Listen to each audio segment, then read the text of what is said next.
What's up? It's Canucks this week. Dan Riccio and Randip Janda. Canucks on a 4-game losing streak. They've lost 6 of 7, and they're now giving the healthy scratch to players making more than 7 sheets a year.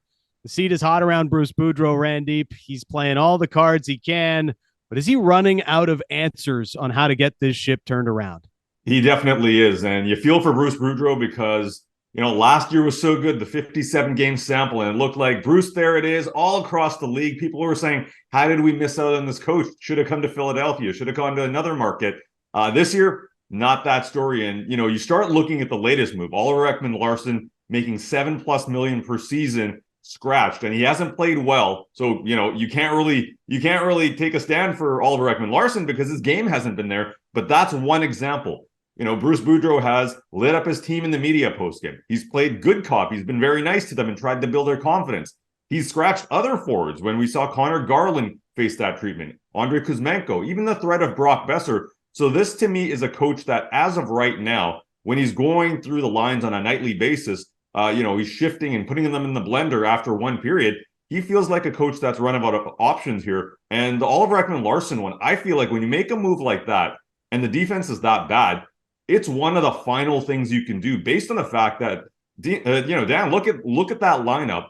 If you take any more high-profile players out of the lineup, what do you have left? Honestly, are you a better team if you take those guys out? Probably not. No, it's tough because of the depth on this team. You sit a player like Oliver Ekman-Larsson, Riley Stillman comes in, all due respect. But yeah, Oliver Ekman-Larsson is still the more talented player, but with the way that he's played this year, you can't necessarily say that he's much of an upgrade anyhow, because I just don't see the commitment in OEL's game like we saw in the first year of his Canucks career. He showed up, he said all the right things, and he played really well, especially turned his game around from where he was in Arizona. Now, did he live up to his contract last year? No, but he played more like a $5 million defenseman rather than the $1 or $2 million defenseman he's sort of playing like this year. And I don't know if Bruce is asking too much, but I think it goes back to, when he ripped them a couple of weeks ago and sort of questioned the team's will to win. And then you see OEL ducking for cover on that, Jason Zucker shot against Pittsburgh the other night.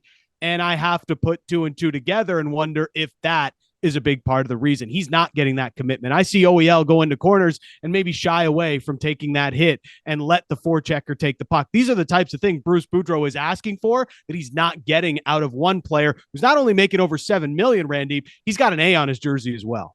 Yeah, that's an indictment for a player that should be doing better. And you talk about that one incident against Pittsburgh, I should say. And yes, you had the freeze frame on your Twitter. And, it was a big deal. It was a bad visual. Here's the problem, though. It's not an isolation. Exactly. Great dramatization there. It wasn't a one-off, though, in the sense that if you look at block shots on defensemen on the Vancouver Canucks, Oliver Ekman-Larsson is by far the lowest, and he's played a lot of hockey this year. Ethan Bear, who was traded for, is well ahead of him in that regard. And I understand players are different defensemen, but Quinn Hughes, who is your offensive juggernaut of a defenseman, has more block shots than Oliver Ekman-Larsson. You need Oliver Ekman-Larsson to turn into a player. And I got to say this, kind of like what Alex Edler did on the back end of his career. This is a guy early on in his career was a fully offensive defenseman. He was kind of a Nick Cronwall Jr. as well. He could essentially staple you into the boards or give you an open ice hit. And once that mobility went, guess what he had to do? He had to change his game. He had to make it more defense savvy. He had to understand that his mobility wasn't there, and therefore he had to clog up those passing lanes or those shooting lanes. That's where Oliver Ekman-Larsson is. He should be there. Whether he realizes that or not, I think that's what Bruce Boudreau is trying to say, but his game does not represent that. And that's the type of defenseman the Canucks need right now, because those wheels, they're not there. He doesn't have a 4.940 like you do. Well, few do. But it's a lie, first of all. It's not. We do have the tape somewhere. OEL, look, you play that much on the penalty kill. How do you block so few shots, right? And this is, since OEL showed up in Vancouver, it's the worst penalty kill the NHL has ever seen. Over this stretch of time now, they're below 70% from last year to now. It's brutal. And he's been a big part of that. So I only have to think that the block shots are part of it. And, all due respect to OEL, he's been a fantastic defenseman for his career. But right now, it's pretty ugly for him in Vancouver. They still got 4 years left. There's not many options, no move clause. He ain't waiving that. You're not trading him. You can't send him down to the minors. The only option, really, if you want to get out of it, is to buy him out, or you find and get him to play better hockey than he is right now. And that's really the only option, because remember, what was the narrative around Oliver Ekman-Larsson when he was in Arizona and when he got traded to Vancouver? It was, hey, that market and the situation with that franchise, it can really drag people down. In Vancouver, it will be different. Last year was pretty good in certain stretches, but this year, it kind of reminds you of that Oliver Ekman-Larsson Arizona. So he's got to change his game. Otherwise, that contract could be one of the worst in the NHL. So on Bruce Boudreau, you mentioned the 57 games. Last year, he knew which cards to play. He knew when to hold them. He knew when to fold them. He knew everything that he needed to do to get the most out of this roster. But nothing has worked this year. Not any of the scratches he's made, not calling them out. And even you look at the loss against the Tampa Bay Lightning, and final minute of the game, you're down a goal, and he throws out Curtis Lazar for 6-on-5 instead of a guy like Andrei Kuzmenko, who's on the brink of scoring 20 goals this year and has been one of your most dynamic offensive players. Whether Kuzmenko had a great game or not in that game against Tampa, I mean, I know who I would want. And it just so happens the game ends up on Curtis Lazar's stick, and he's unable to finish that. We all know Andrei Kuzmenko has a likely better chance than Curtis Lazar, who's got, just the one goal so far on the season. I mean, all due respect, Curtis Lazar is a fourth liner who's good in the grinding areas of the game, not in the scoring goals area of the game, especially compared to Andrei Kuzmenko. So at times, Randip, it feels like Boudreau is throwing whatever at the wall and seeing what sticks, and it's not working. He was challenged by the front office this year to put in a better defensive structure. They're the second worst defensive team in the league, only behind the Anaheim Ducks. They are not good. They haven't done anything to better themselves from a year ago. If anything, they are worse from where they were a year ago. All right. And going back to that play against Tampa Bay, if Curtis Lazar scores that, let's just say that. We're calling it a stroke of genius, right? We are to a certain degree. And no, remember, I'd still rip it. If he scores on Vasilevsky, if he scores on Vasilevsky, we're probably saying, hey, man, great call. Curtis Lazar was at the right place at the right time, and Bruce Boudreau put him there. That's the problem. You can't just do things on a hunch, Randy. There's got to be a process to what you do as a coach. I'm just saying the narrative changes, but I agree with you in the sense that, if this was a boxing match, Bruce Boudreau at this point in time reminds me of a fighter that has, just throwing random combinations. There's no actual logic. There's no, set combinations where you're coming in with the jab and you're going with the uppercut. You're going, this is just random punches being thrown right now, because that's what happens when you're desperate. You've essentially tried everything that you possibly can.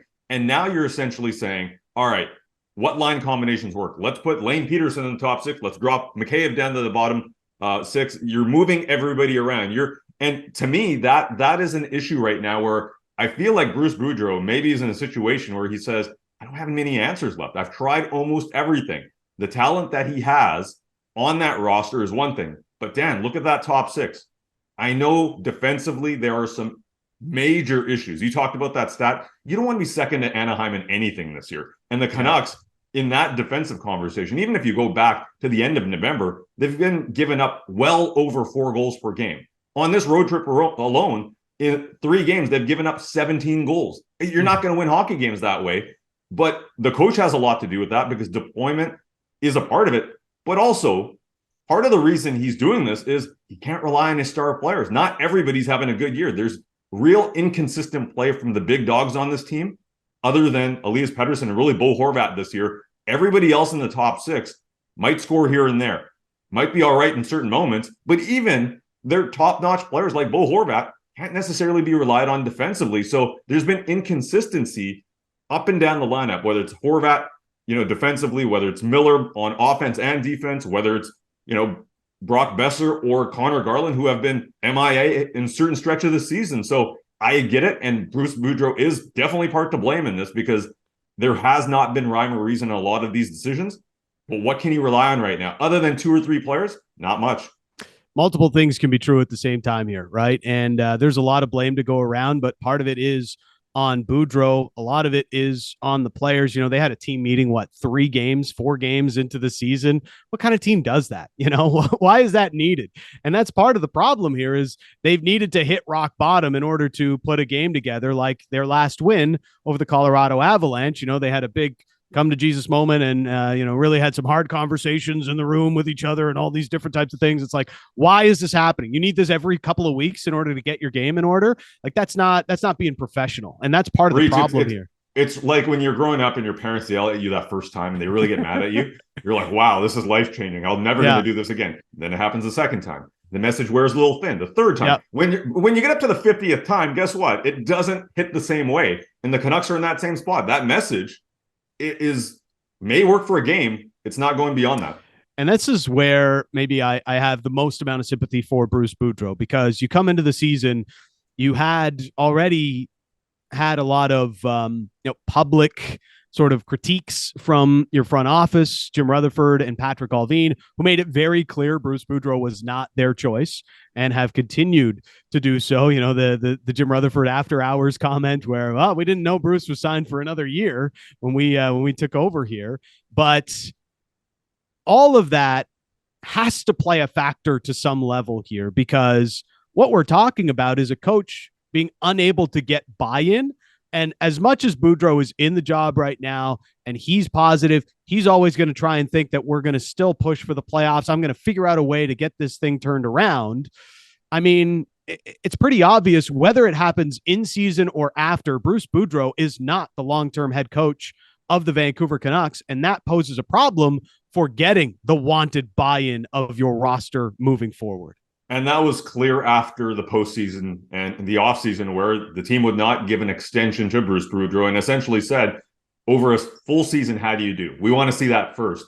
And it was clear. And, whether they acknowledge in the media or not, or whether people do or not, the lame duck aspect of a coach is huge in the locker room, where, that's kind of the elephant in the room. And we've talked to former players in the moment. While they play, they may not acknowledge it, but in the room, it does make a difference when you're not sure if this person has the commitment from management, or if they're not going to be there in a couple of weeks. That's a big part of this conversation. And Reach, players also are privy to, the scuttlebutt that goes on in markets, even though they try to ignore that too. So when you start hearing links to coaches like Rick Tocchet, I'm sure this works its way into the room where you're saying, all right, is this guy even here? What is management doing? And maybe you turn the switch on and off. At certain points, when we talk about commitment, I think that's a valid point of, are the players essentially saying, all right, we don't know where the season is going. We don't even know when our coach is going to be, whether he's going to be involved in the coming months here. Of course, that mentally seeps into your mind. But I will say on the Tocchet link that Elliot Friedman and Jeff Merrick have talked about on 32 Thoughts, the way I've thought about it, and we've talked about it on Canucks Central, is the Canucks' preference is to get through this season without having to pay another coach. So if they do move on from Bruce Boudreau at any point, and like we said, it's either in season or after. And at this point, you feel for Bruce Boudreau with how things are going right now in Vancouver. But I see the interim option as being the one that's more prudent, whether that's Mike Yeo or somebody else. I don't think it would be Jeremy Colleton, because I do believe he might be a candidate to take over the NHL gig if they get to the summer and really do a full-on search for who the next head coach of the Vancouver Canucks is. But I don't see them bringing in Rick Tocchet to be the long-term guy in season, not just because they don't necessarily want to save the season with Connor Bedard dangling there at the end of this carrot road, but we want to do, or should want to do, a full search for the next head coach of the Vancouver Canucks. And that's totally it right there. You don't know who's going to become available after the season. No coach has been fired up until this point. That doesn't mean it's going to stay that way. We know that there will be people on the market. The Barry Trotz factor as well. Does he essentially say, hey, you know what? Free agent season, I'm ready to go too. That changes the equation. So Rick Tocchet might be a good start, but there might be better candidates that hit the market in June, July, or beyond. Well, let us know in the comments what you think is next for the Vancouver Canucks. Has Bruce Boudreau gotten a fair shake with this gig? And what could that next card he has to play be? Let us know in the comments. We'll respond to as many as we can. We'll see you in next week's video.